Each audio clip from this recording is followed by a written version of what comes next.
Ça va Bruno? Ça va super. Ça va bien et vous, ça va? Bon. Jean-François, merci d'être là. Bonjour. Je voudrais juste, permettez-moi de vous poser 2 questions à l'audience. Première question, parce que vous savez que le sport et l'entrepreneuriat et le business, c'est le même combat. Combien dans l'audience, il y en a qui font du sport? Levez la main. Et tous. D'accord. Combien il y en a qui font du sport toutes les semaines?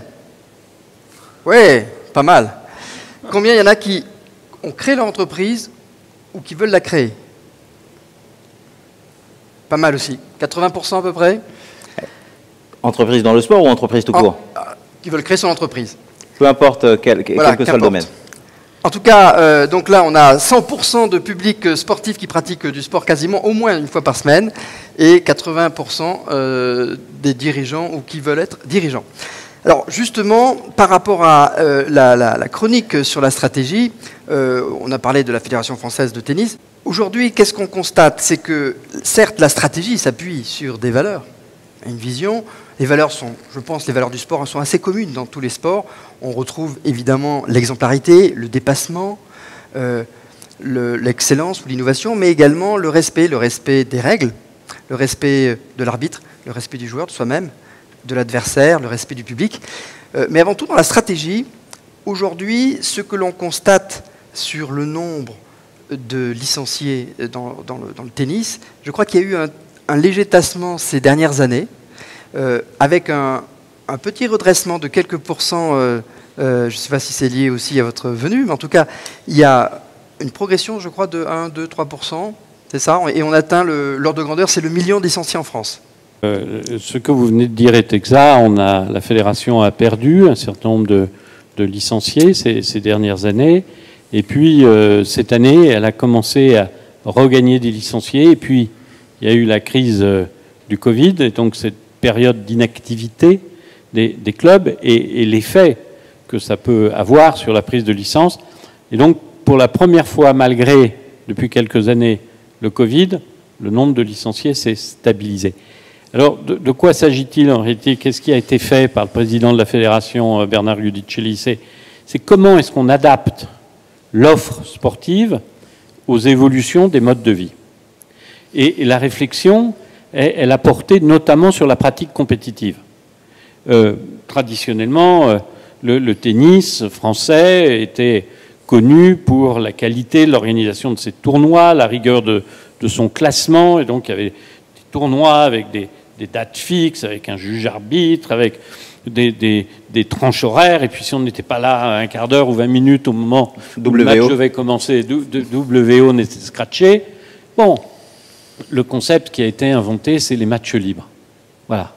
Démerdez-vous pour trouver les bonnes solutions pour organiser les matchs, et puis faites-le dans le respect du fair play, de la sincérité, et puis en deçà d'un certain niveau de classement, on va prendre les résultats, et puis ça va contribuer à votre classement.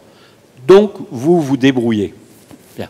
Donc, on adapte avec les matchs libres la pratique compétitive aux évolutions du mode de vie. Et puis, on est passé au digital avec une application TenUp. Vous cherchez un partenaire, vous cherchez un club, vous voulez réserver une heure de cours, vous voulez faire un match, vous voulez faire un match libre. Ben voilà, vous allez utiliser l'application. C'est pas compliqué, c'est gratuit. Et puis, vous allez avoir une offre. À vous de trouver l'offre qui vous convient, à vous de rechercher votre partenaire, à vous de lancer des challenges. Eh bien, c'est par ces adaptations-là, et puis l'école de tennis avec Galaxy qui a été adaptée à un nouvel apprentissage du tennis, c'est ces évolutions qui progressivement créent un retour dans les clubs des pratiquants. Alors, effectivement, ce qu'on constate du coup, c'est que la Fédération française de tennis a une structure un peu particulière, c'est-à-dire qu'elle va gérer du direct et de l'indirect. Il y a une équipe de France, il y a 7500 clubs, je crois, à peu près en France à gérer. Et donc, vous l'avez dit, ce n'est pas des dizaines de milliers, c'est des millions de matchs qui sont joués en France. Ce qui fait le tennis en France, le deuxième sport, tous sports confondus, et le premier sport en France individuel, c'est ça? C'est ça, c'est le premier sport individuel français. Alors, la Fédération française de tennis, c'est une association. Excusez-moi, il y avait une formule pour ça. C'est un sport individuel qui se joue à deux sur un terrain de 300 mètres carrés. C'est ce qu'on a utilisé pour permettre le déconfinement le plus rapidement possible des clubs de tennis. Et puis ça peut jouer en double, et ça a été la deuxième phase du déconfinement. Et puis ça joue en double au padel, etc. etc. Bien. C'est une association. C'est important, parce que c'est une association qui doit être gérée avec la même rigueur, la même excellence qu'une entreprise, mais on ne distribue aucune dividende. Toutes les marges de la fédération sont redéployées au bénéfice des clubs qu'elle fédère, les 7500 clubs que vous évoquez.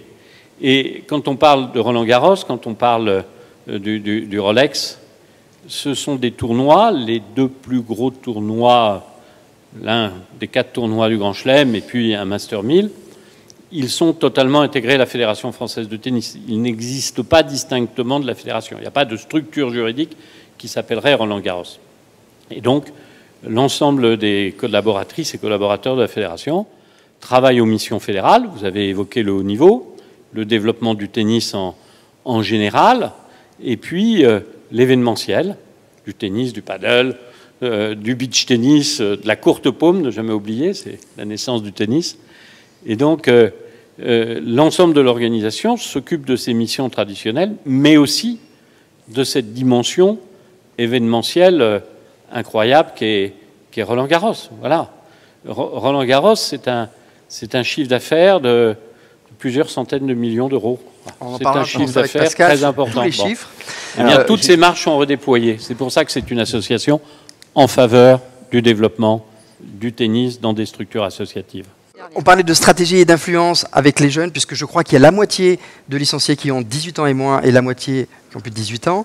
L'influence pour capter des nouveaux, pour inspirer, pour innover, l'influence à travers les réseaux sociaux. J'ai noté que sur Twitter, il y a 62 000 abonnés, donc ce qui donne une certaine matière. Sur Facebook, 132 000 et sur Instagram, 58 000. Est-ce que c'est un canal qui est important, qui est en train de se développer pour capter justement les jeunes, Instagram notamment? Est-ce que, vous l'avez dit, vous laissez beaucoup d'autonomie au club, et ça je pense que c'est une très bonne chose pour développer la créativité, et est-ce que dans la créativité qui peut être fait dans les différents clubs, il y a des éléments qui remontent pour dire hey, est-ce qu'on peut faire quelque chose, regardez, qui est vraiment disruptif, une expérience émotionnelle avec le tennis ou trouver un truc qui s'est passé dans un club et le remonter au national, c'est ça? Oui, la cellule de base, c'est le club. C'est là où tout se passe. Hein, c'est là où il y a les cours, c'est là où il y a les matchs, c'est là où il y a les joueurs, c'est là où il y a les licenciés. Bien. Et donc, la fédération, elle doit être en back-office et au service d'eux. Alors, elle doit pousser un certain nombre de politiques, d'instruments, de moyens, mais elle doit surtout être à l'écoute pour répondre aux besoins de ces cellules de base que sont les 7500 clubs que vous évoquez, qui tous doivent développer un projet associatif. Parce que pratiquer dans un club, c'est pas la même chose qu'acheter une prestation sportive dans une structure qui ne serait pas un lieu de vie, comme peut l'être une association. Voilà. Et cette cellule de base, qui est fédérée au sein de la fédération, elle est essentielle pour le développement des liens sociaux, des valeurs, au-delà de la pratique. Merci. Merci. Merci, merci Bruno. Merci. Merci. Allez, on retrouve Pascal juste après la page de pub. Preview.